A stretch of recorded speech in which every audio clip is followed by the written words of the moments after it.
Hi everybody, I'm Bill Sanders and this is Watch Art Sci, the art and science of watch collection.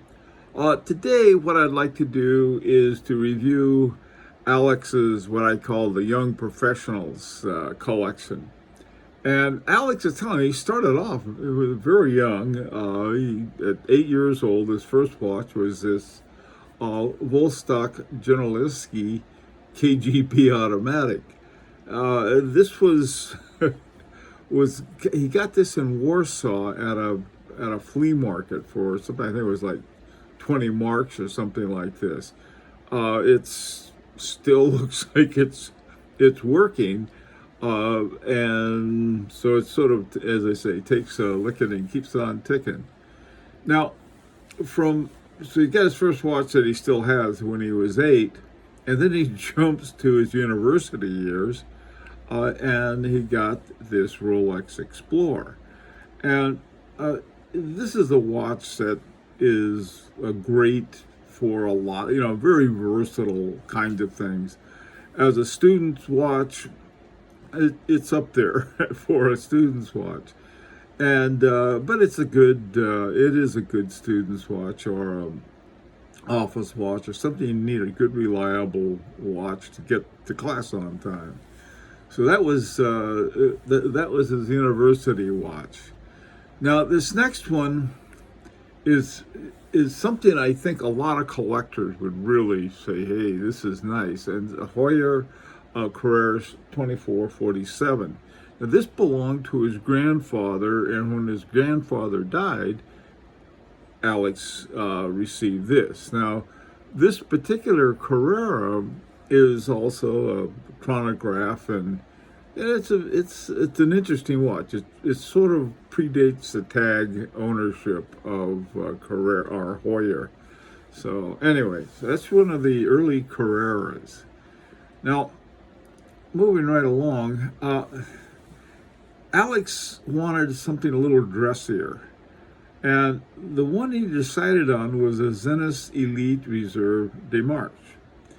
And I gotta tell you, this watch is, first of all, I have, it's a Zenith Elite GMT, which I really like and rarely use. So it's sort of, ever since I got my hemispheres, my GMT, that's become my main GMT, but still, it's a very well made watch, excellent watch. Now this one has a power reserve indicator at up around between 1 and 2 o'clock, and then at between 4 and 5 it's got the little date window. It's big enough and stands out, and then at 9 o'clock it has the small seconds. This is a fairly clean watch, and it's a chronometer, and that becomes important because that means it's a COSC certified watch. It's a very accurate watch. It's nice for as a dress watch. I like said it as a dress watch. Would work fine as a dress watch, but it could also be something for little fancier occasion. I mean, little less fancy occasion. Something with you could do like a party or something like that. Still a nice watch. Now, this next one, Alex said, he's a child of the 80s, and so this is the Cartier Santos was very popular. Now, the thing I like about this Santos more than anything else is the bracelet. I just think that is the coolest bracelet with the way they get it. Cartier's, a lot of Cartier designs, including the Santos, they've got some really wonderful designs. One of my favorite, of course, is what's it called, the Tank Follet, which is just amazing watch. They can do some stuff like that. And this also has a moon phase with it, and then it has a little hand date that goes. You can see with a little moon on the end of the hand for the hand date. It is a quartz watch, but it's a very cool quartz watch, I might add. Okay, now this next one is like, boom, what? This Patek Philippe 5180. Now, Alex said that it's really not his. It belongs to his dad, but his dad had promised him this Patek Philippe 5180. Be careful of patricide. This particular watch, when I saw it, I thought, oh, that's not a real model. That can't be a Patek Philippe. So I looked it up, and sure enough, it really is. I'd never seen this before. I didn't realize what it was. I mean, the bracelet itself is just, whoa. This is a gorgeous, gorgeous watch. It's a kind of watch that, given the kind of all of the engraving, the skeletonizing, all of the other stuff behind it, I mean, you got a beautiful watch. You can look at that. A little difficult to tell time. I've got some of my favorite watches I have a hard time telling time with, but I still like them for the movement. So this is a real, showstopper of a watch. Now, one of the interesting things I think that Alex did, and I really appreciated it too, he talked about what his next watch that he'd like to have, and it's a Chopard Pro 1 GMT Cadence. And he mentioned that he wanted the 96-824 movement, which had the 24-hour movement on it. And I was looking that up, and it's now called the LUC 96.15-L. But the thing about this movement that I like a lot is the Pro 1. It has the little micro rotor on it, and so this is a very cool watch. But I don't think they make them anymore. You have a magnified date at 3 o'clock, and you have the second hand. It's sort of an unusual, second time zone GMT hand that right now is aiming at around 5 o'clock, and you can see it. But it's the one. It is at a time on a 24-hour clock, and so what you can see on the regular hand, was showing just a little after 10. You can also see it on the GMT hand. This is a neat watch, but problem was I started looking for them, and they're very hard to find. They don't make them anymore. And so I was looking at what they've replaced it with, or seemingly so. They don't have a lot of GMTs. Chopard doesn't. And this is what I found is called the Chopard LUC GMT1. They're not using the micro rotor anymore. Here they have a big rotor too. This is a new one. They use another caliber called the LUC 01.10-L.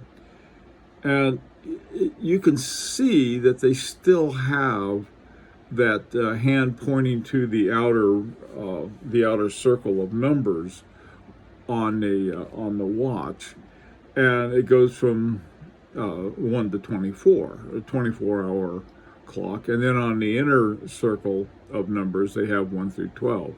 And so you really have it's a very interesting watch in that respect, because you have a 24-hour timing on the outer, on the GMT hand, and then you have a 12-hour one on the local hand.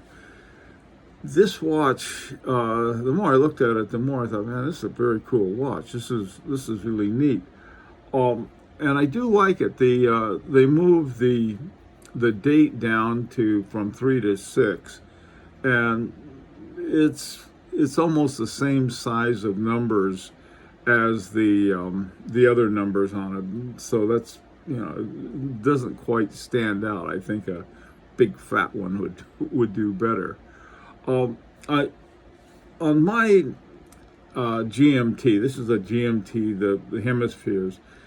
They have 2 dials for 2 times, and then they also have 2 day-night subdials to it, which is nice. And this one has, on the 24-hour, you can see, I guess those are the daylight hours, or the lighter ones, from about 3 to 9, and then from 9 back to 3 you have the nighttime hours.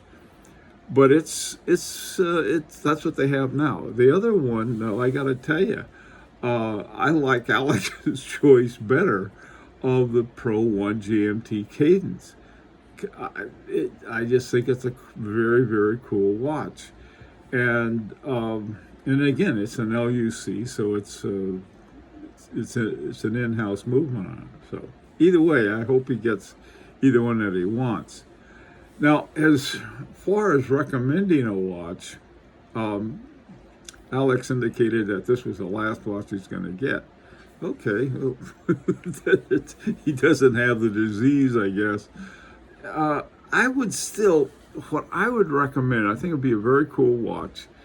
And this is the Harboring 2 Irwin with the jumping seconds. The reason for that, Alex is a medical doctor, an MD, and that's called the doctor's watch, and they have the jumping seconds. Now, I know the Santos could work as a jumping seconds because the quartz watches have jumping seconds, but mechanical watches don't. So that might be another one that I think would be a cool, for a doctor's office watch. You can take the old check the pulse and think on the time thing.